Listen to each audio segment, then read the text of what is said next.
Hello, my name is Kenziek. This is my Precision Ag Techniques assignment number 2.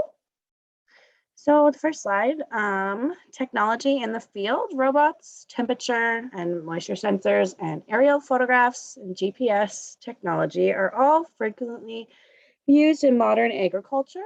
The grower's business can become more successful, productive, safe, and environmentally friendly thanks to cutting-edge equipment like these robotic systems and precision agriculture techniques.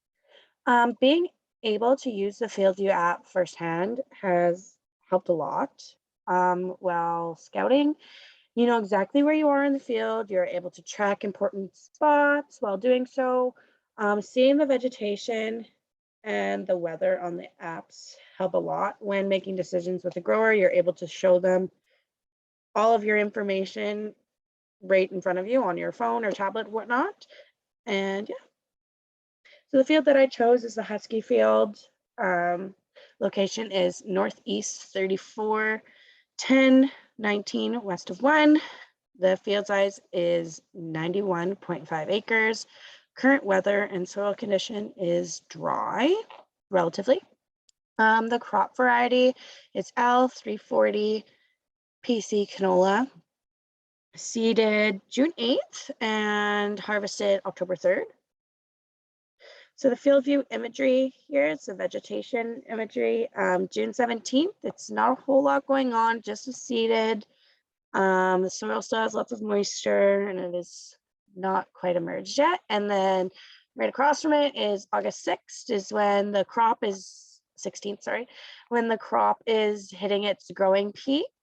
The green parts are the healthy growing plants and the yellow plants are still growing, just at a slower rate due to many reasons. Could be fertilizer reasons such as nitrogen, or in a low spot, or in a place where there's drainage, whatnot. And then at the bottom is September 25th. You can see the crop is maturing. It is more brown and red, getting close to harvest time.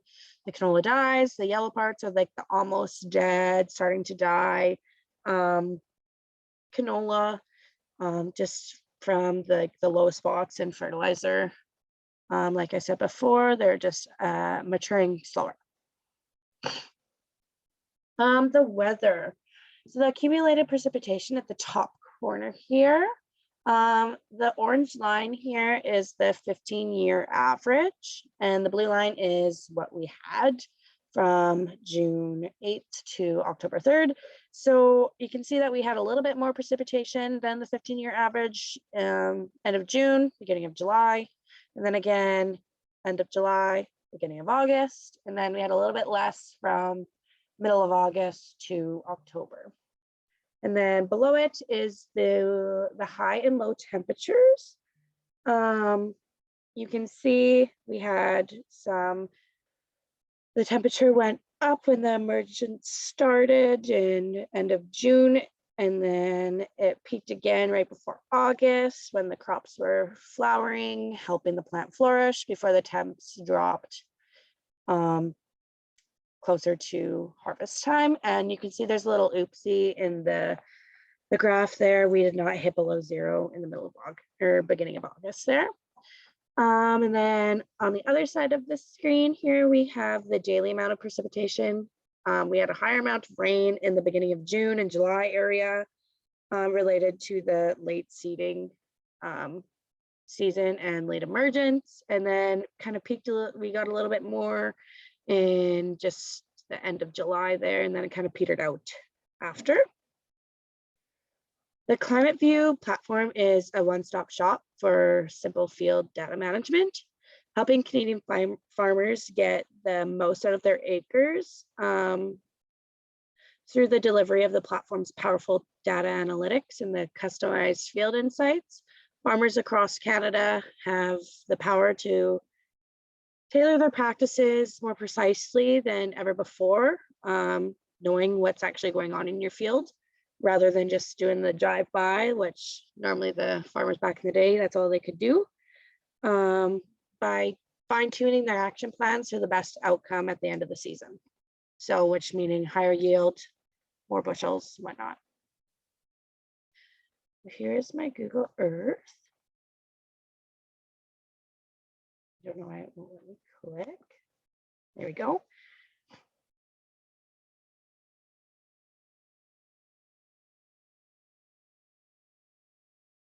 Okay, this can hurry up.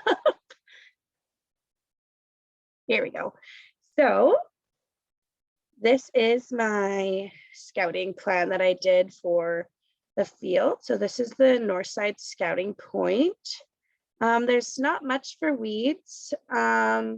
Here on the northern side of the field, there was 46 to 64% blackleg found in the cross-section stock count.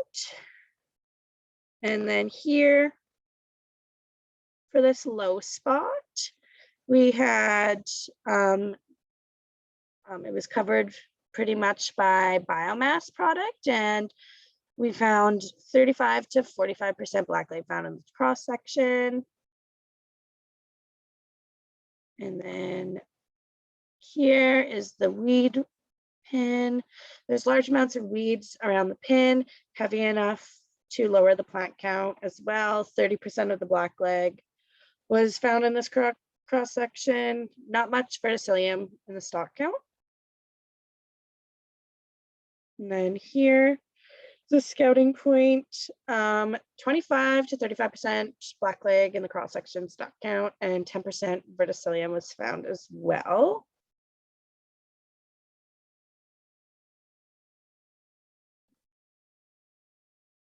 And then the last biomass point is low biomass. We didn't see a lot of biomass, only seen some canola residue, which is heavier in certain spots. On the canola stubble disease assessment, I would say 26 to 50% of the cross section had blackleg, which it did spot a small amount of verticillium stripe in a couple pieces as well. And then now for the Farm Command NDVI report.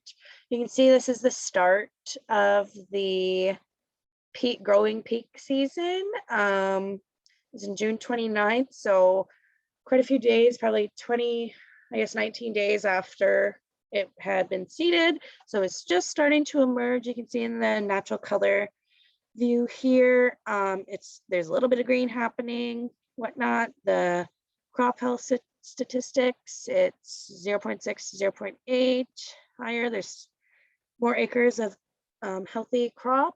Yeah.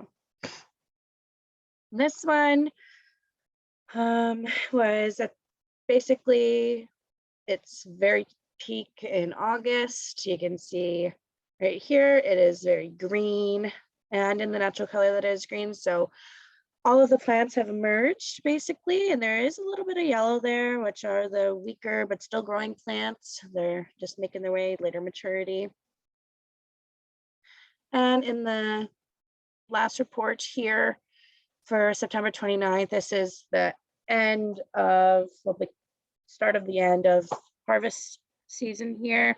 You can see that the color is orange to yellow, which is meaning it is dying and it is getting ready to be combined, which in the natural color here, you can see that it is turning different color here, and that the crop health statistics say that it is lower on the crop health spectrum as it is dying and ready to be harvested.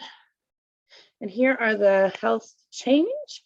The beginning in June, you can see that there is quite a bit of negative change happening just because it is just starting to emerge.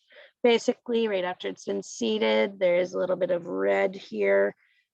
It's likely a low spot, could be fertilizer issues as well. Down here, this was in August, and you can see that it's more yellow, which is meaning mediocre, not negative, not positive. It is just getting its growth happening. And then in September, you see it is starting to darken as it is, the plants are now dying and drying up to be harvested. And the agromaps. So the dryland agricultural capability of the soil, soil 1, 40%, class 4 moisture, soil 2, class 3 moisture with some excess water, soil 3, class 2 moisture. Topography 1, 2 to 5%, very gently rolling, soil 2, 40%, 0.5%, level to nearly level, and same with the third. Drainage, number 1 is 40%, well drainage, 2 imperfect and 3 imperfect. And then surface texture group, soil 1 is coarse, soil 2 is coarse, and then soil 3 moderately coarse. Erosion, all 3 soils were non-eroded to minimal, so that's good. Salinity, soil 1, 2, and 3 are non-saline, 0 to 4, and stoniness are all non-stony. The yield map. So I found the planting date is a day off, which is not a big deal, I guess. It's planted at 3.8 pounds an acre, and then was sprayed with Liberty Centurion at 36.7 liters an acre, and then harvested on October 3rd, which the average yield for this field was 24 bushels an acre at 13.7% moisture, which is 26 bushels lower than average, but relatively dry. It is kind of normal for the type of weather we've had this year because it's been so wet and we didn't really have a long growing season. We were lucky enough to have a warmer fall to make sure the farmers got all of their crop off, but this is definitely lower than the average. Thank you.